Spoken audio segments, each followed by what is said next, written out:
अब हम पढ़ने जा रहे हैं कि वेयर डू यूज सेमीकोलन, ये कॉमा कब यूज करते हैं, कब लगाते हैं, ठीक है। यानी this is also the part of punctuation, ये भी पंक्चुएशन का क्या है, हिस्सा है, पार्ट है, ठीक है। कॉमा कॉमा क्या होता है, लिखा कॉमा इज यूज्ड।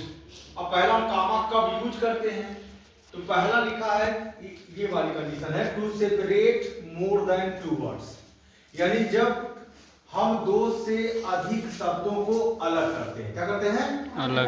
और दोज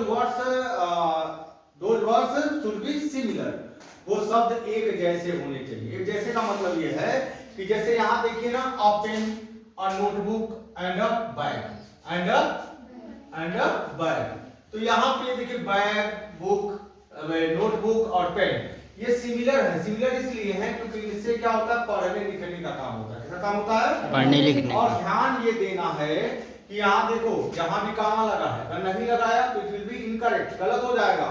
तो यहाँ देखिए पहला पेन है ना, तो हमने कहा दो से ज्यादा, अगर दो शब्द हैं, अगर दो सिमिलर हैं, जैसे अगर हम यही कह देते कि मैं नोटबुक और बैग खरीदना चाहता हूं, दो शब्द, या फिर हम कहते कि मैं एक नोटबुक और एक बैग खरीदना चाहता हूं, दो ही का, पेन का नाम तो नहीं लिया ना, तो हम इन दोनों को एंड से जोड़ेंगे। किससे जोड़ेंगे, तो हो जाएगा I want to buy a pen and a notebook, क्या हो जाएगा, I want to buy a pen and a, तो वहां पे अगर दो हैं तो दो को हम एंड से जोड़ेंगे। किससे जोड़ेंगे, जैसे राम और श्याम, राम के बाद कॉमा नहीं है, जैसे ही मोर देन टू होंगे, सिमिलर होने चाहिए, तो हम दो पहले वाले के बाद क्या लगा देंगे, कॉमा, क्या लगा देंगे, कॉमा लगा देंगे, फिर लिखेंगे दूसरा वाला, फिर एंड लिख करके जोड़ देंगे।